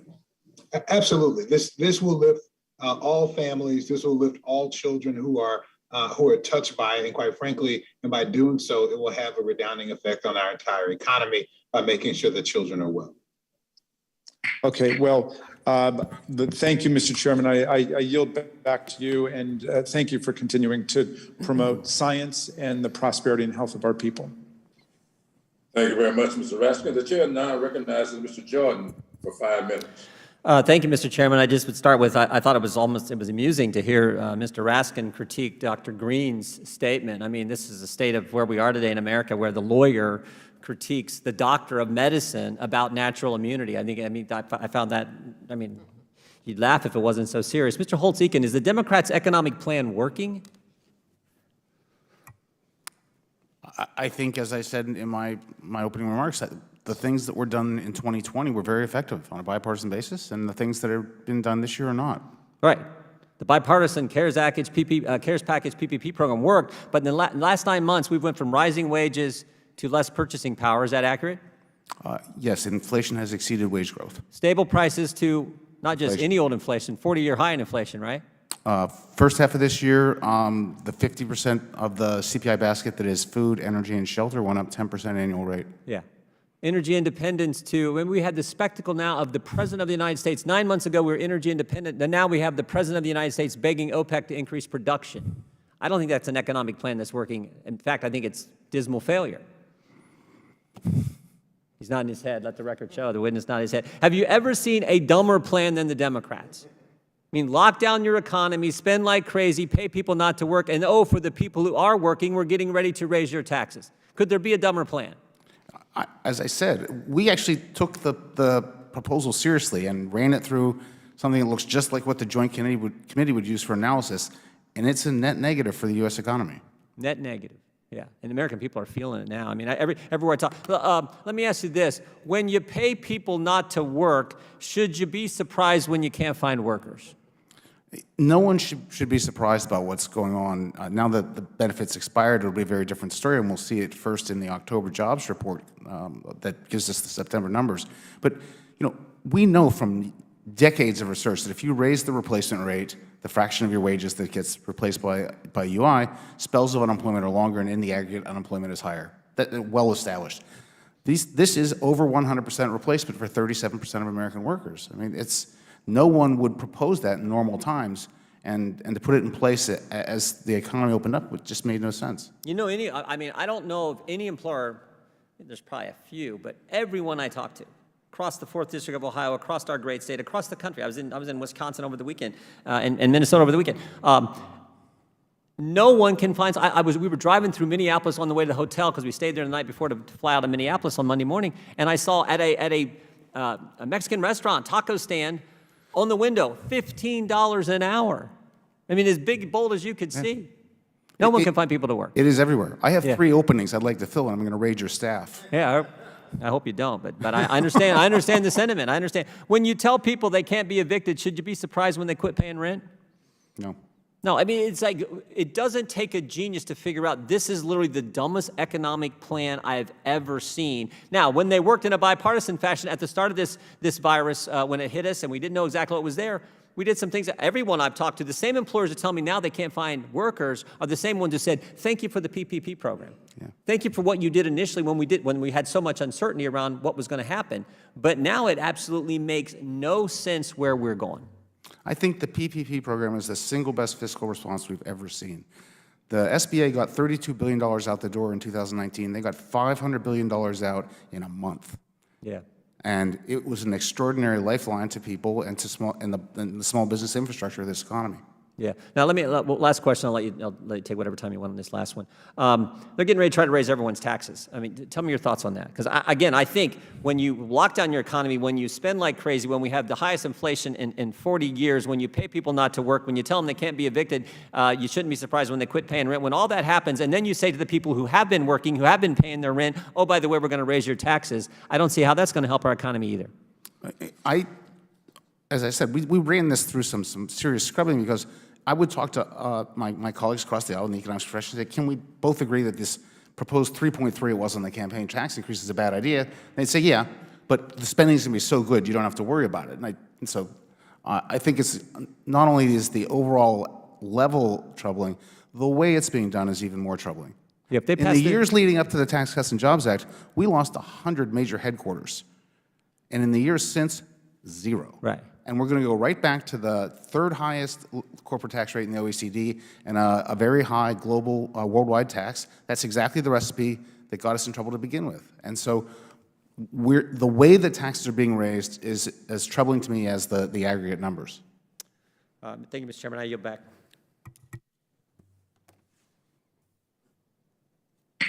Thank you. I'm tempted to use some privilege here as chairman, but I'm going to refrain from doing that. And I now recognize for 5 minutes Mr. Krista Murphy. Thank you, Mr. Chairman. I appreciate the time. Dr. Holtz-Eakin, I just have a couple questions for you.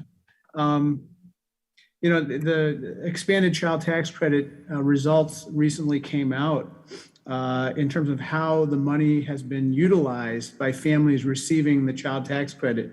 Do you dispute that for households earning less than $25,000, the first payments were spent on food?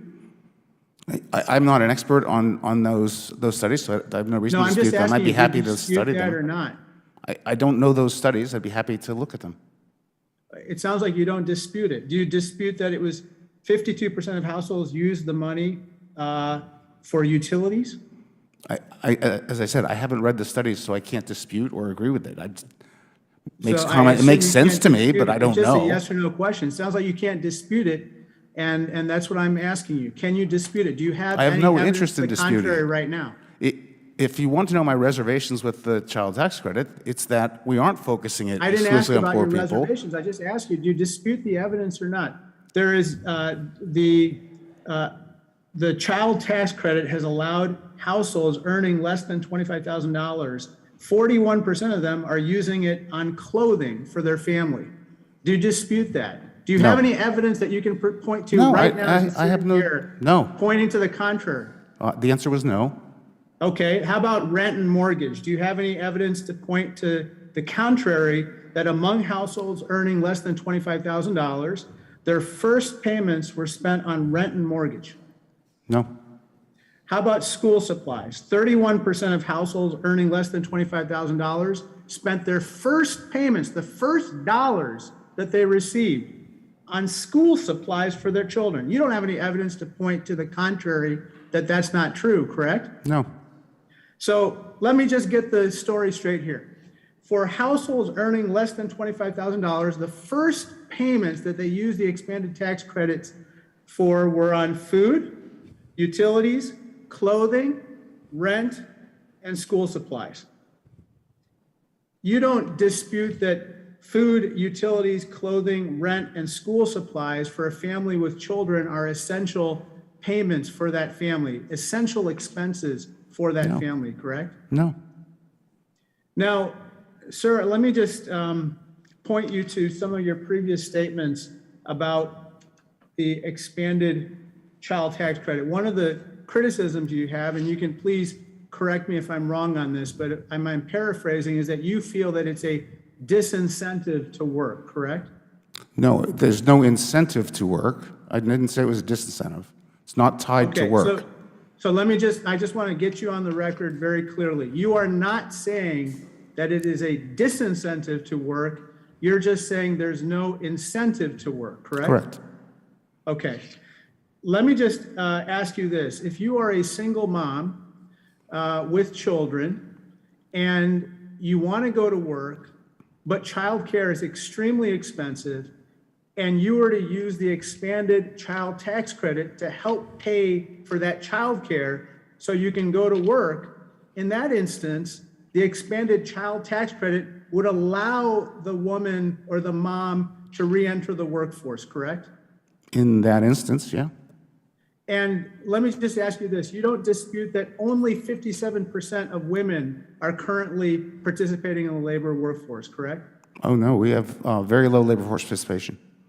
Especially among women. Women have dropped out of the workforce in droves, mainly to take care of their children and their elders, who unfortunately may have been afflicted by coronavirus or because the schools were closed, right? We've seen declines in both male and female labor force participation. I think both are troubling. But the bigger drop, just in absolute numbers and percentages, was among women, correct? I'd have to go back to check. I can get that to you. The answer is yes. It's a very basic question. And so the expanded tax child credit allows for these women, especially the single moms, but all moms, to participate once again in the workforce, to be more productive, to expand our economy and enhance our prosperity because they have the money to finally hire childcare. And that's an essential piece of the puzzle if we're actually going to build America back better and get women back into the workforce. Thank you, Mr. Chair. I yield back. Thank you very much, Mr. Christian Marthy. The chair now recognizes Dr. Miller Meeks for 5 minutes. Thank you so much, Mr. Chair, and I thank all of our panelists. And, unfortunately, I was not going to start my questions this way, but I just want to clarify some things that from my colleagues. First of all, I am a proponent of COVID-19 vaccines. I've been vaccinated.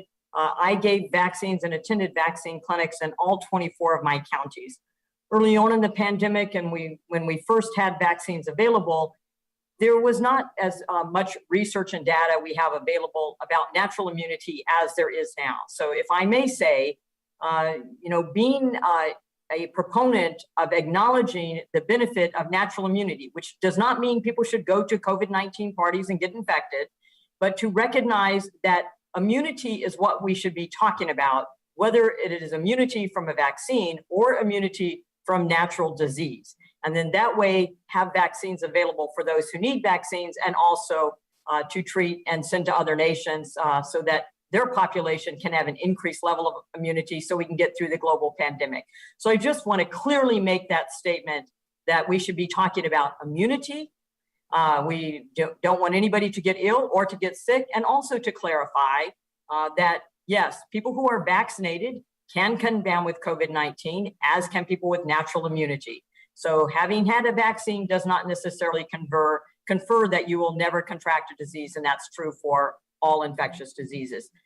Furthermore, we should also be talking about having people have proof of their immunity. So I would encourage my colleagues to support a bill that I'm producing to mandate the coverage for T-cell immunity so that humoral immunity, which may not be long present in the bloodstream, but there is T-cell immunity for viruses, so we can prove immunity. And that way, keep everybody in the workforce rather than only talking about vaccine mandates, would send some people out of the workforce. So again, was not my intention. So I'm going to ask the panelists to be very brief in their comments, if I may. Dr. Shazenbach, you have written extensively about the negative impact of school closures on our students. Your research also found that they impacted low-income students and also in reference to food insecurity. So is that correct? Yes, absolutely. And We've you really also hurt our mentioned- children. Yeah, and you also mentioned that during these school closures, there was less access to school lunch programs or other food programs that the school may have. And so that too led to a negative impact, especially in our low income and minority students. Yes. Yeah, and that also related to a slight decrease in the level of poverty in our students. And so while these extraordinary pandemic measures have slightly reduced poverty in the United States, the World Health Organization has said that worldwide poverty in children has increased over 15% and may take decades to reverse. And the school closures not only had an effect on food insecurity, as you had indicated, but they also had a tremendous effect upon the loss of grade level and also mental health disorders. So based upon your research, I would think certain governors, mayors, school boards chose not to let teacher union keep schools closed and put tens of thousands of our children at risk. And their failure to reopen schools has directly led to kids going hungry, and it's endangered both their mental and physical well-being. So I thank you for that research, which has helped change decisions to keep students out of the classroom and jeopardizing our most vulnerable. If I could ask all of the panelists, and I know my time is running short, Dr. Chasenbach, do you believe that there is inflation? And are you worried about inflation? Yes. So I'm not a macroeconomist, but I've studied up on this. That's okay. I don't mean to cut you off, just yes or no. I want to go to all the panelists. Oh, sure. Dr. and Reverend Wilson, are you concerned about inflation? I believe there is inflation. I worry about children. Okay. Mr. Duda Gupta, are you concerned about inflation? Yes, unfortunately, all the evidence suggests it's transitory. Okay. Transitory, which I asked the Fed chair several months ago. Now we're in 8 months of inflation. Mr. Schaefer, are you concerned about inflation? I think it is something that we should watch, but also something we should have expected with. Thank you so much. Mr. Holtz-Eakin, are you concerned about inflation? Yes, I am. Yeah, as a matter of fact, inflation has eaten away at the benefits of rising wages. We've seen beef up, price of eggs, price of gasoline, my husband's favorite milk, and my favorite bacon.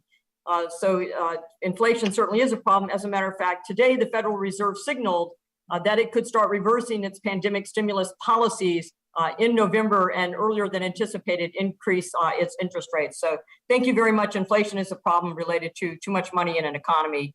And I think that we need to be mindful of our excessive spending. Thank you, Mr. Chair. I yield back. Thank you. I think that that ends all the members who are present. Before I go any further, if the ranking member is there, I'll yield to him now for a closing statement.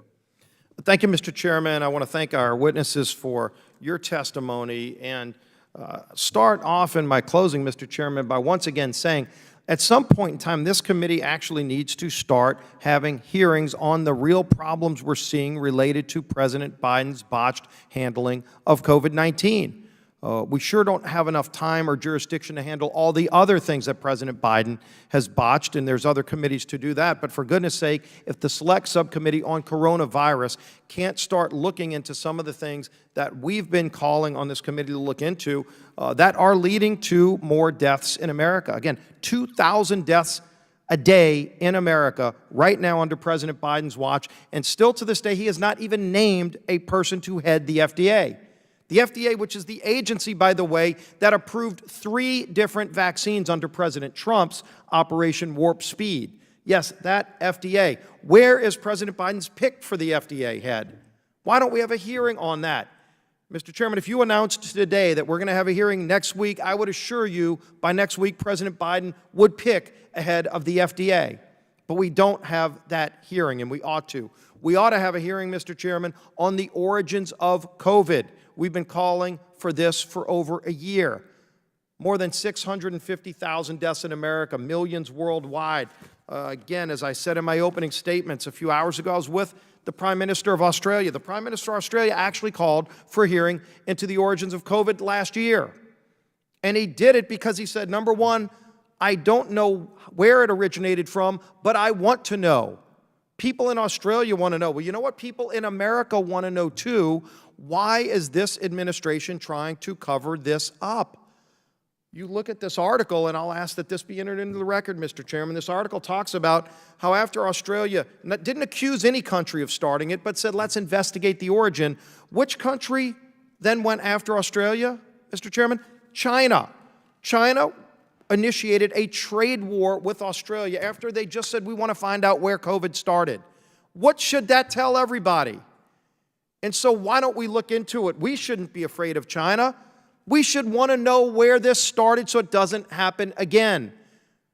This is something we should be having a hearing on. We talk about inflation, and maybe we could be having a hearing about all the inflation caused by all of these spending plans. Look, a family of 4 with 2 parents out of work last year made over $100,000. That was a report initiated by Republicans on the Ways and Means Committee.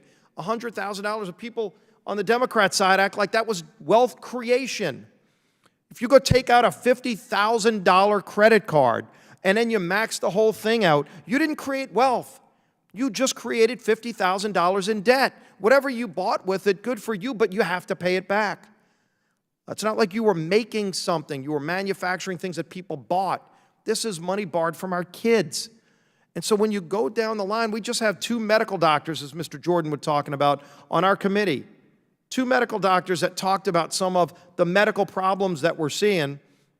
I had said in my opening statement that we ought to have a hearing on President Biden going against the science, actually trying to manipulate the science. And there's evidence of it. I laid it out in my opening statement. You know, not one Democrat disputed any of it. Any of it. 2 people that are involved in vaccines at the FDA left the FDA because they're tired of the political interference by the Biden administration, and we haven't had a hearing on that. Those are the things that we should be having hearings on and getting to the bottom of and stopping. And if we stop that, maybe then the president would pick somebody to head the FDA. Maybe then the president would look at more therapeutics. Maybe he'd go find more vaccines, not just rely on the 3 that President Trump handed off to him when he walked in the door, but maybe go find more, go encourage more. Go encourage therapeutics for people that are in the hospital instead of just trying to shame people if they get COVID and say, well, it was because they weren't vaccinated. Let's encourage people to get vaccinated, but let's go find more therapeutics. We've got the greatest medical research in the world. If they don't get their way and pass H.R. 3, drug price fixing, which, by the way, would run 40% of all drugs that are on the market out of America. We wouldn't be able to get life-saving drugs like so many other countries have if they get their way. They just put that back in the bill yesterday, their great tax and spend bill that's going to create more inflation, that's going to put millions more people out of work in America. China would love this stuff. This is a gift to China. They give more jobs to China. America would have a higher tax rate than the Chinese Communist Party if President Biden and Democrats in Congress got their way. As Mr. Jordan said, this is insanity. This is the stupidest, craziest policy we've ever seen. You're already seeing a negative impact on families. Lowest income families, as Mr. Holtz-Egan said, by the way, that are impacted the hardest. The lowest income families are the ones paying the biggest price for President Biden's inflation. And what do they want to do? They want to jack it up on steroids by borrowing trillions more, taxing trillions more, and increasing inflation even higher. And their only answer is, well, just go print and give people more money and then they're rich again. Really? People know there's no such thing as free money. They know the negative consequences of all this free money. The negative consequences is inflation.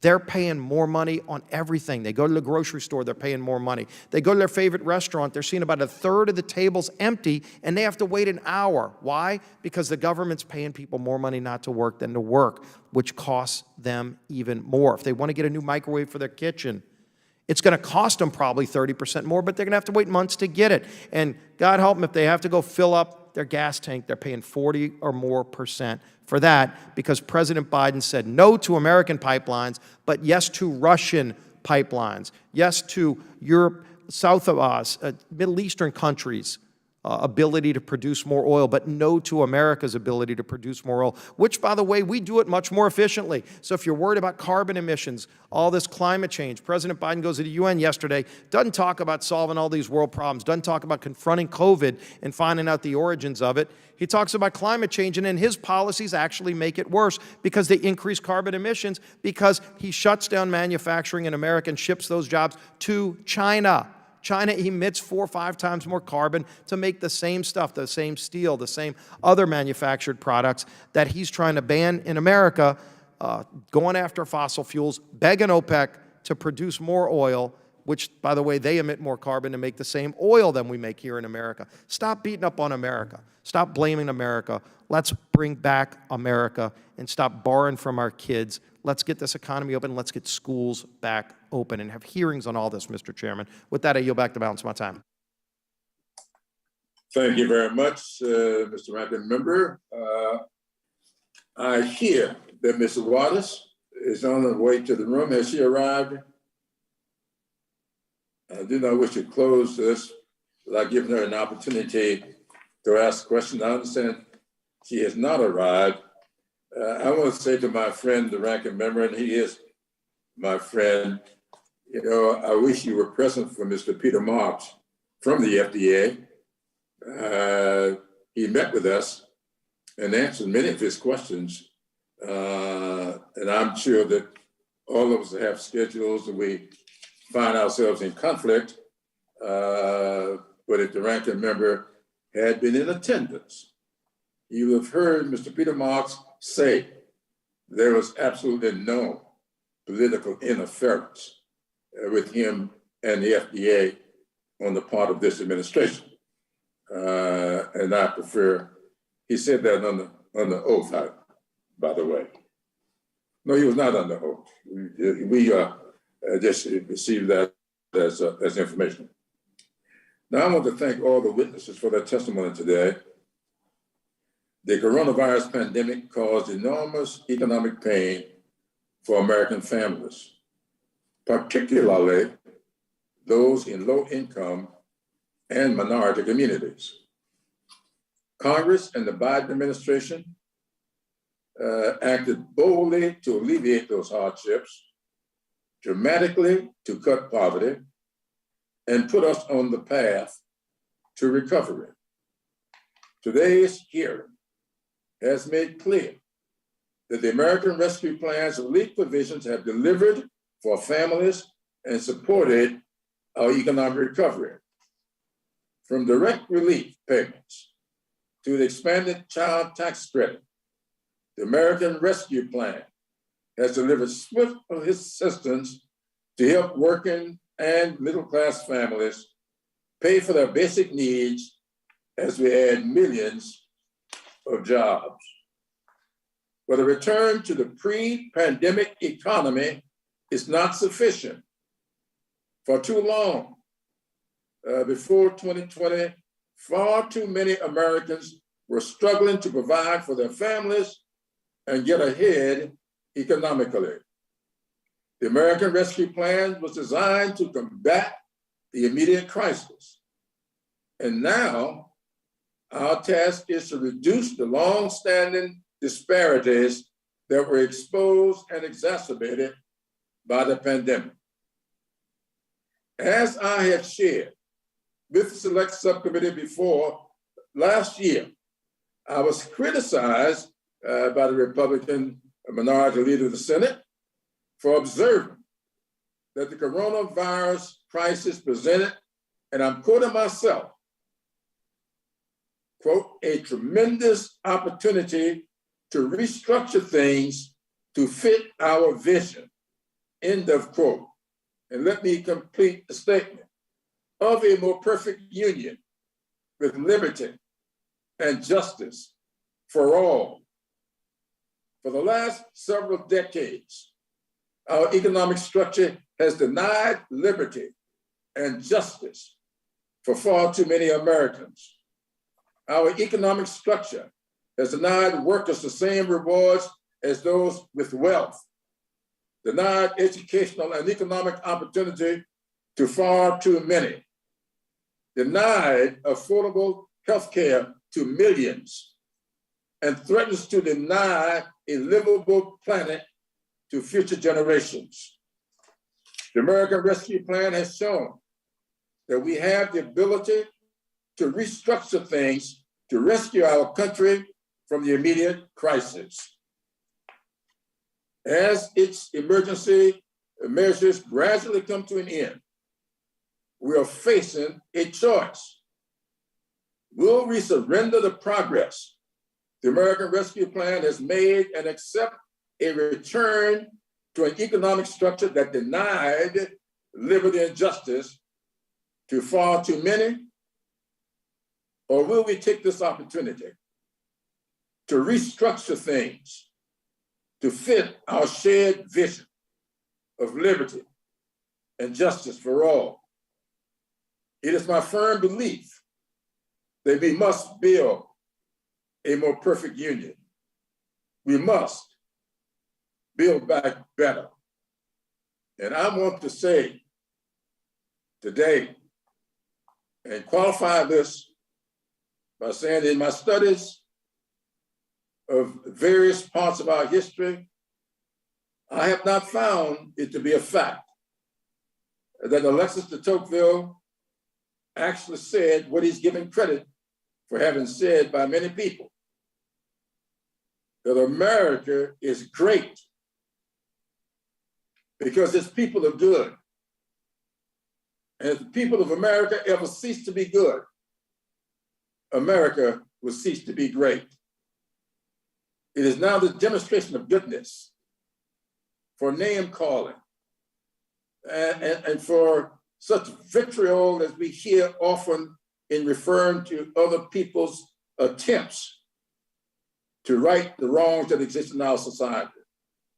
But for us to maintain an element of goodness and respect for each other and for their efforts. That's what it's going to take for us to get this country back on track, not a lot of vitriol and disrespect for people. And with that, and without objection, all members will have 5 legislative days within which to submit additional written questions for other witnesses to the chair, which will be forwarded to the witnesses for their response. This meeting is adjourned.